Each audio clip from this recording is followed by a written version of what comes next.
도통TV 생활문화 컨설팅. 책을 읽으신 분이라면은 지금 하는 얘기가 상당히 색다르게 다가올 것이고, 이걸 처음 접하시는 분이라면은 그냥 가을 독서철에 책 한 권 읽는다 이런 생각으로 한번 접근해 보시면 좋겠습니다. 자, 어린 왕자 찬찬히 처음부터 하나하나 들어가 보도록 하겠습니다. 오늘 이 어린 왕자를 이렇게 영상을 찍는 이유가 뭐냐면은, 우리가 어린 왕자라는 책에 대해서 보편적으로 알고 있는 거와 너무 다르다라는 거예요. 너무나 많은 어린 왕자의 영상도 많고, 또 심지어 동화니 또 보면 볼수록 수십 번을 봐도 볼 때마다 색다르다니 뭐 여러 가지 얘기들을 합니다. 왜 이와 같이 볼 때마다 달라지는 책이 됐을까? 이게 어떤 신비성도 아닙니다. 그렇다고 난해하기도 하면서도 이해가 안 가는 부분도 있고 막 이래서 그래요. 이거 중요한 건 뭐냐면 이 책에 대한 저자의 진실된 참된 의도를 이해하지 못하기 때문에 오는 현상이라고 저는 생각을 했어요. 그래서 제가 이 어린 왕자라는 책을 이렇게 다시 하나 냈습니다. 이 제목에서 보시다시피 어린 왕자는 외계인이었다라고 이렇게 제가 지정을 했거든요. 그럼 이 책에서 보면은 이 어린 왕자를 실제적으로 이 저자인 생텍쥐베리가 사하라 사막에서 외계인을 실제로 만난 얘기를 하고 있는데, 이 책에서도 누차에 걸쳐서 각 단원마다 거의 외계에서 왔다는 얘기를 계속 하는데, 이거를 보는 모든 사람들은 외계인이 있다라는 것을 부정하는 시각에서 봐서 그런지 몰라도 자꾸 현실적으로 생각을 하니까 이 책이 보면 볼수록 이상해지는 거예요. 근데 이거를 딱 어린 왕자는 외계인과 접촉해서 그와 대화를 나누고 서로 간의 메시지를 나눈 것에 대한 것이다 라는 측면에서 보면은 너무나 확실하게 나타나져 있어요. 어린 왕자에 대한 얘기는, 어린 왕자는 실제 외계인을 두고 다룬 이야기입니다. 자, 첫 페이지부터 한번 살살 들어가 보겠습니다. 어린 왕자의 첫 페이지에 보면은 이렇게 철새를 타고 어린 왕자가 날아가는 모습이 있어요. 여기에 왜 첫 페이지에 이런 걸 넣었을까? 이 철새라는 것은 일정한 주기가 되면은 다시 회귀해서 돌아오거나 날아가는 이동성 동물인데, 이것을 철새에도 왜 새에다 비유했냐면은 하늘에서 날아오는 외계인을 얘기하는 거예요.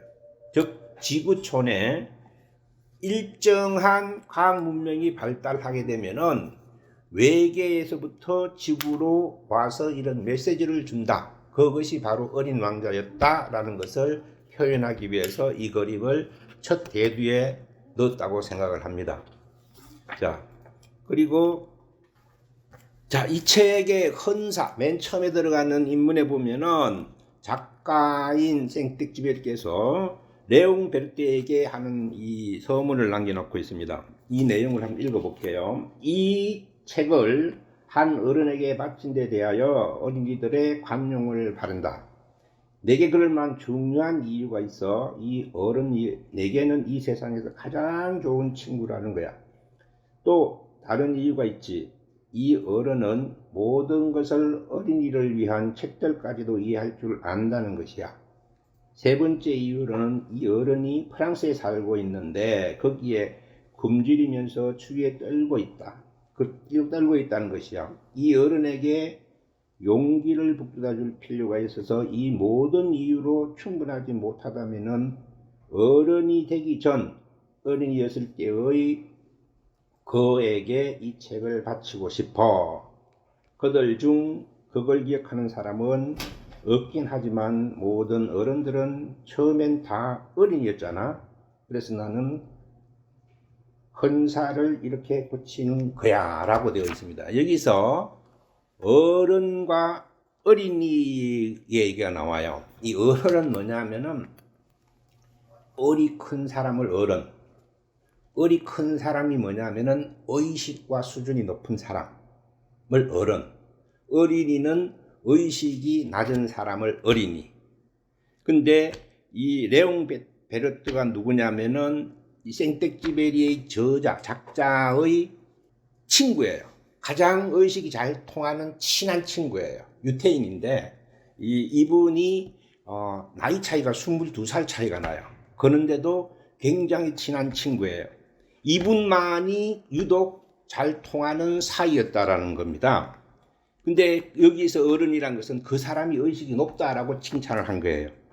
그래서 그들한테 주는데 이 어린이들한테 미안하다는 얘기는 뭐냐면은 이 책이 이것이 의식이 낮은 사람들이 봤을 때에 이 의식이 큰 사람은 수준이 이 수준이 안 되는 사람들까지도 다 이해할 수 있는 것이라는 거예요. 즉 뭐냐면 이 책을 봄에 있어서 간단하게 작품성이라든지 문학성, 흥미성, 소설, 동화 이런 걸로 보지 말라는 얘기를 앞에다 하는 거예요. 즉 수준 높은 사람들, 어른들만이 소화할 수 있는 책이다라고 앞에 이것을 헌사를 붙이고 들어갑니다. 지금 보면은 자, 첫 번째 1단원에 들어갑니다.